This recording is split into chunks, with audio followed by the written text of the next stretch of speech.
The 2021 season has been amazing thus far, and we've already seen 6 no-hitters in just the first 2 months of the season. But I'm not here to talk about those today, although I will be talking about a no-hitter and the significance it played in MLB history, and that's when Pirates pitcher Doc Ellis threw a no-hitter on June 12, 1970, while under the influence of lysogeric acid diethylamine, or LSD for short.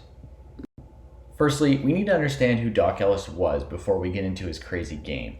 Ellis was born and raised in Los Angeles, California, where he actually grew up mainly as a basketball player. He played baseball as well, but mainly as an infielder for a local semi-professional team called the Pittsburgh Pirates Rookies. He refused to play for his high school team, however, as one of the players on the team called him a racial slur. Ellis was a troubled youth, as he started to drink and use drugs at the age of 14, which followed him throughout his whole career. Ellis was signed by the Pirates in 1964 and played in the minors until his eventual call-up in 1968. Ellis was a decent pitcher in his day. He played in the MLB from 1968 to 1979 for 5 teams during his tenure. He made the All-Star team in 1971 with a record of 19-9 and a 3.06 ERA. As I mentioned, Ellis had dealt with a drug problem since he was 14 when he started using marijuana, which eventually led him to using more and more hardcore drugs. Ellis used many drugs, but he mainly preferred to use pills that were amphetamines, Benadryls, and Dexamol. Although he did commonly use LSD the most, he also began dabbling in cocaine as well in the late 60s. Ellis stated that he never pitched a game without the use of amphetamines. He eventually needed 70 to 85 milligrams per game, or between 5 to 12 capsules, depending on their strength. Now that we know the backstory and the drug use of Doc Ellis, we can get into the famous no-hitter that he apparently threw under the influence of LSD. Now, LSD is an hallucinogenic drug. Effects typically include altered thoughts, feelings, and awareness of one's surroundings. Many users have visual or auditory hallucinations.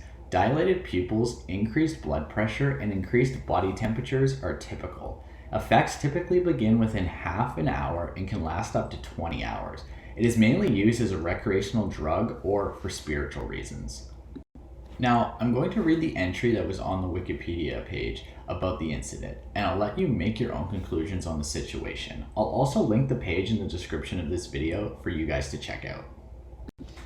On June 12, 1970, Ellis no-hit the San Diego Padres 2-0 in the first game of a 2-game doubleheader at San Diego Stadium, while reportedly under the influence of LSD.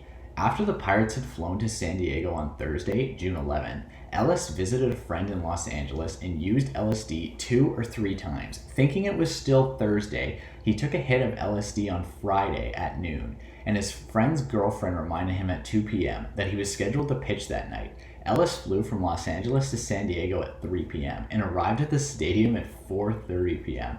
The game started at 6:05. Ellis said that he threw the no-hitter despite being unable to feel the ball or see the batter or catcher clearly. He also said that catcher Jerry May wore reflective tape on his fingers, which helped Ellis see May's signals.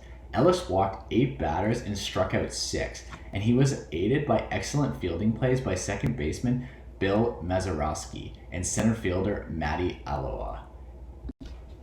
As Ellis recounted, "I can only remember bits and pieces of the game. I was psyched. I had a feeling of euphoria. I was zeroed in on the catcher's glove, but I didn't hit the glove too much. I remember hitting a couple of batters and the bases were loaded 2 or 3 times. The ball was small sometimes, the ball was large sometimes. Sometimes I saw the catcher, sometimes I didn't.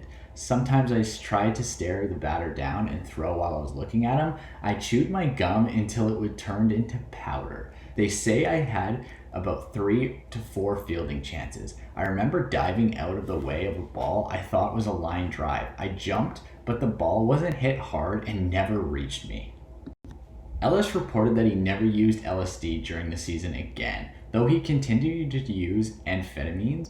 After the story was made public, Ellis said that he regretted taking LSD that day because it robbed him of his greatest professional memory.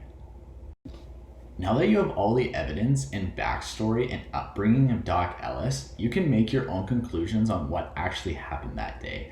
Many believe he was lying, but as we've seen with this evidence, his teammates are backing up his claim. And one thing is for sure, this is still a crazy no-hitter, and one that will be still talked about amongst baseball fans for decades to come. Anyways, thank you so much if you made it to the end of this video. This is only the beginning of videos like these on the channel. Make sure to go ahead and check out all of our other videos and check out the whole Around the Diamond team and hit the subscribe button so you guys never miss a video. Anyways, it has been Josh and I'll see you guys next time. Peace. And I got this soda.